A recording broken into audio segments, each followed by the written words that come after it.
salam jumpa. Bertemu kembali dengan saya Riani Febrianti dari program studi asisten keperawatan SMK Muhammadiyah 2 Kadungora. Kali ini saya akan membahas materi dalam mata pelajaran keterampilan dasar tindakan keperawatan. Materi yang akan saya sampaikan mengenai pengubahan posisi pada klien, di mana pengubahan posisi pada klien meliputi posisi Fowler, posisi orthogne, posisi supinase, posisi lateral, dan posisi sim. Secara umum, tujuan akhir dari pengubahan posisi klien adalah untuk melindungi pasien dari cedera. Selain dari cedera, kita juga bisa melindungi pasien dari terjadinya komplikasi fisiologis imobilitas. Dan secara khusus, sasaran untuk pengubahan posisi klien mempunyai tujuan sebagai berikut. Yang pertama, memberikan kenyamanan dan keamanan pasien. Yang kedua, memberikan jalan napas adekuat dan mempertahankan sirkulasi sepanjang prosedur. Yang ketiga, gangguan aliran balik pena darah ke jantung. Yang keempat, penempatan yang tepat meningkatkan kenyamanan dengan mencegah kerusakan saraf. Yang kelima, menjaga martabat dan privasi pasien. Dan yang terakhir, memberikan visibilitas dan akses maksimum. Agar pasien merasa nyaman dan tenang saat sedang dilakukan pengubahan posisi, ada beberapa prinsip yang perlu kita perhatikan. Di antaranya yaitu menjelaskan prosedur kepada pasien. Yang kedua, dorong pasien untuk melakukan perubahan posisi sebisa mungkin. Yang ketiga, dapatkan bantuan yang memadai dari rekan sejawat. Yang keempat, gunakan alat bantu mekanik. Yang kelima, angkat tempat tidur pasien. Yang keenam, rubah posisi pasien setiap 2 jam sekali. Yang ketujuh, hindari timbulnya gesekan dan menggeser alat pengubahan posisi yang dilakukan. Yang kedelapan, mekanisme tubuh yang kuat. Yang kesembilan, posisikan diri dekat klien. Dan yang terakhir, hindari memutar punggung, leher, dan panggul dengan menjaganya agar tetap sejajar. Selain prinsip utama yang harus diperhatikan pada pasien saat perubahan posisi, ada juga prinsip khusus yang harus kita berikan kepada perawat. Di antaranya yaitu, tekuk lutut Anda dan jagalah agar tetap lebar. Yang kedua, gunakan lengan dan kaki Anda dan bukan punggung Anda. Yang ketiga, kencangkan otot perut dan otot gluteal sebagai persiapan untuk bergerak. Dan yang terakhir, orang dengan beban terberat mengkoordinasikan upaya perawat dan mulai dengan hitungan ketiga.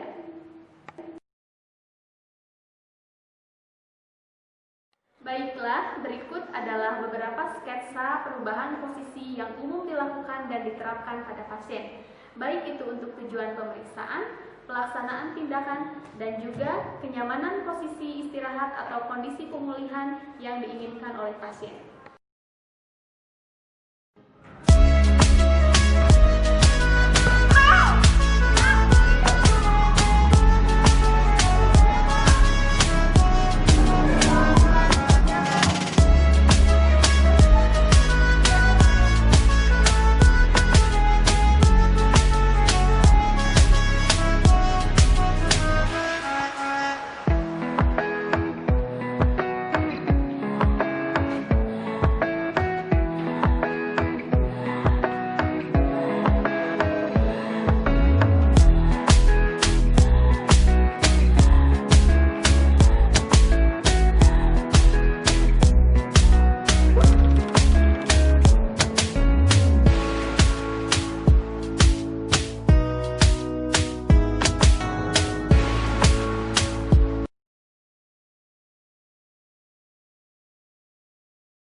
Posisi Fowler dikenal juga sebagai posisi semi duduk, adalah posisi di mana tempat tidur bagian kepala pasien dinaikkan 45 hingga 60 derajat. Variasi dari posisi Fowler meliputi: yang pertama, posisi Fowler rendah 15 hingga 30 derajat. Yang kedua, semi Fowler 30 hingga 45 derajat. Dan yang ketiga, Fowler tinggi hampir vertikal 90 derajat. Posisi ini memiliki tujuan yang pertama, mengurangi sesak atau memberikan rasa nyaman kepada pasien, membantu memperlancar keluarnya cairan seperti water seal drainase pada eklusi pleura, dan tindakan ini dilakukan pada pasien dengan serangan jantung, pasien sesak napas, pasien gangguan gastritis, dan pasien pasca pembedahan daerah. Lanjut terus ke salah.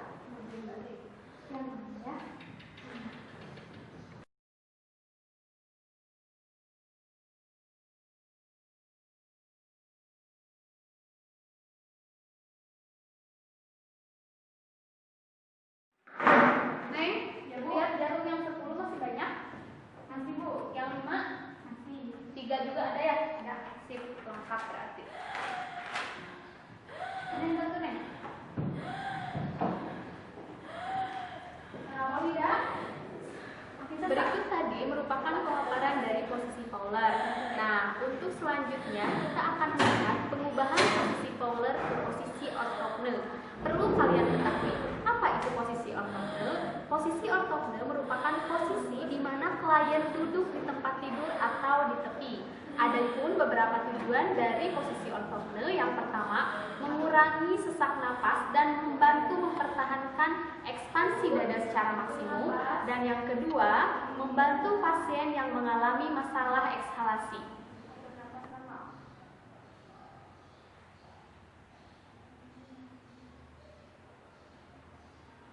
Lumayan enak.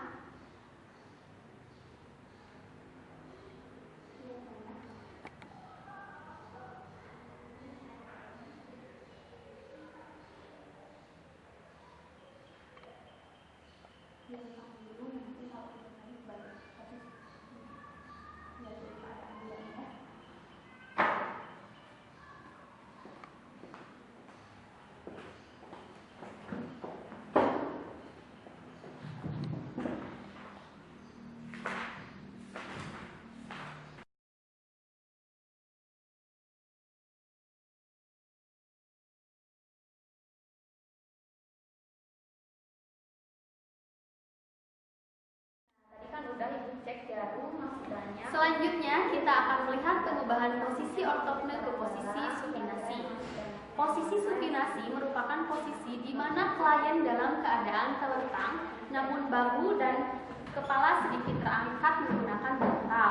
Adapun tujuan dari posisi supinasi, yang pertama, meningkatkan kenyamanan pasien pasca operasi, dan yang kedua, membantu pasien operasi terutama pada bagian dada, jantung, dan perut.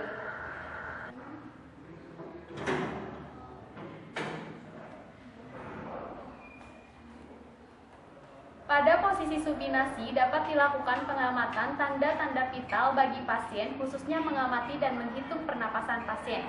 Jika frekuensi napas pasien dalam 1 menit sudah normal, maka pasien dinyatakan membaik. Adapun frekuensi napas normal pada orang dewasa 16-19 kali per menit.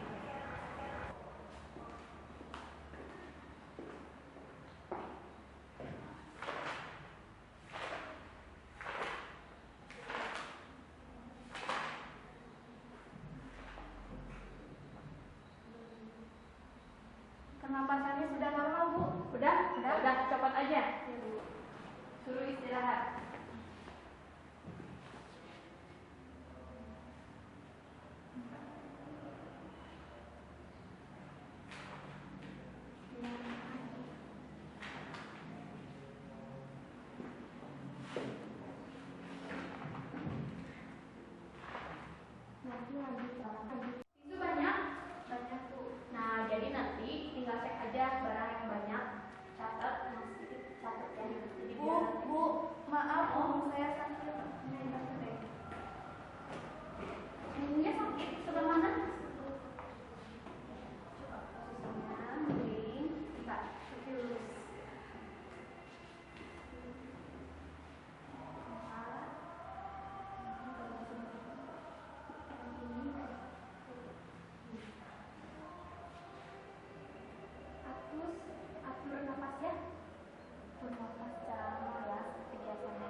Sims. Posisi Sims merupakan posisi yang berada di antara posisi lateral dan posisi tengkurap, di mana lengan bagian bawah klien dikebelakangkan, sedangkan lengan bagian atas berada di antara bahu dan siku. Kaki bagian atas lebih fleksibel di kedua pinggul dan lutut daripada yang lebih rendah.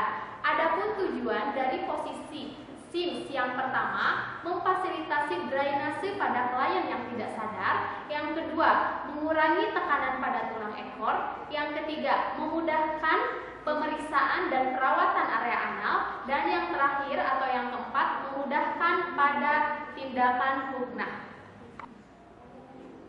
Oh, ada lubang. Kompres ya.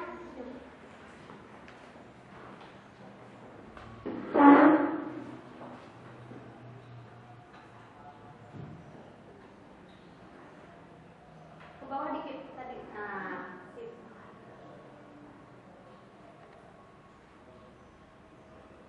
Diamin baru pindah.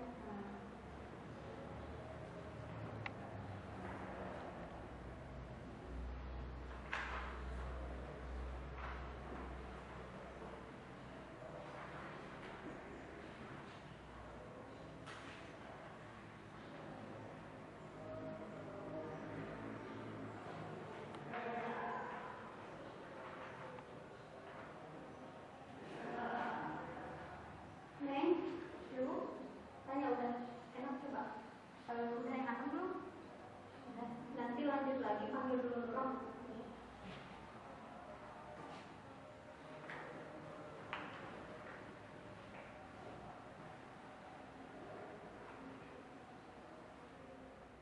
Tinggal yang ketiga aja. Baki ada ya. Baki berapa? Yang gede. Tiga ya. Tiga. Bu, ya kenapa? Jadi saya ikut olahraga lagi, soalnya masih ada tes. Kamu yakin udah ambilnya? Yakin. Untuk selanjutnya silakan dimasukin ya.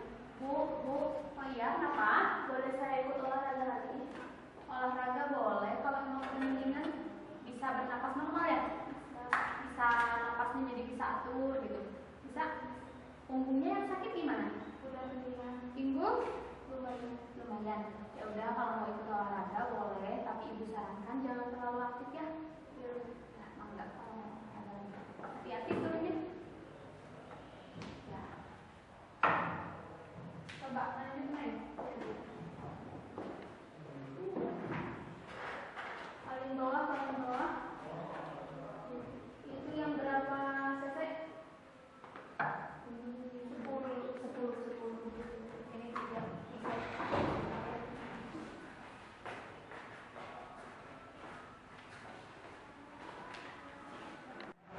Gimana?